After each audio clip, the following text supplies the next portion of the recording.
লক্ষ্মী পুজোর পরের দিন মানে মঙ্গলবার, সোমবার থেকে শুরু হয়েছিল 11:30 থেকে। আমি পরের দিন করেছি, যেহেতু 9:30 পর্যন্ত থাকবে তাই পরের দিন করেছি, যেহেতু অতক্ষণ থাকতে পারবো না, ছোট্ট একটা বেবি আছে, তাই পরের দিন ভোরবেলা উঠেছি জানো, 3:30টায় উঠে ঘরের রান্না কমপ্লিট করেছি।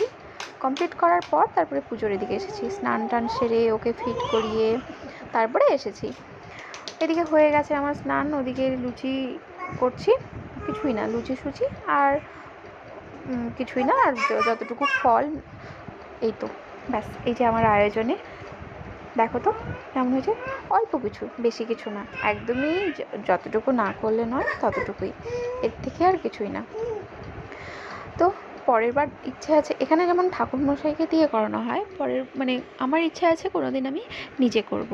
নিজে লক্ষ্মী পুজো করলে মানে যে কোনো পুজো নিজে যখন করবে তখন মন থেকে একটা আলাদাই অনুভূতি হয়, আলাদা শান্তি হয়, আর নিজের ইচ্ছে মতোও করা যায়, টাইমের ওরকম কোনো হেরফের থাকে না।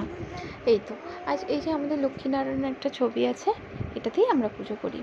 সব কিছু জোগাড় হয়ে গেছে।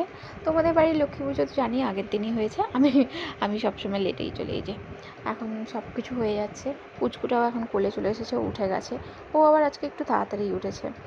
তারপরে ওকে নিয়েই শঙ্খটা বাজালাম, তারপরে এদিকে ঠাকুরমশাইয়েরও পুজোটা কমপ্লিট হয়ে গেছে।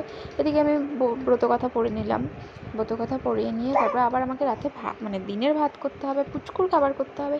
এই তো তাড়াহুড়ো কী যে হয়, এত তাড়াহুড়ো হয়, আর ছোট্ট বাচ্চা থাকলে সত্যিই সম্ভব হয়ে ওঠে না। এই যে ব্রতকথা পড়া হয়ে গেছে, তারপরে এই যে এখন ভয়েস ওভার দিচ্ছি, পাশে খেলছে। এই তো আমার এই ভিডিওটি আজকে এতটুকুই, পরে আবার কোনো দেখা হচ্ছে নেক্সট কোনো ভিডিওতে।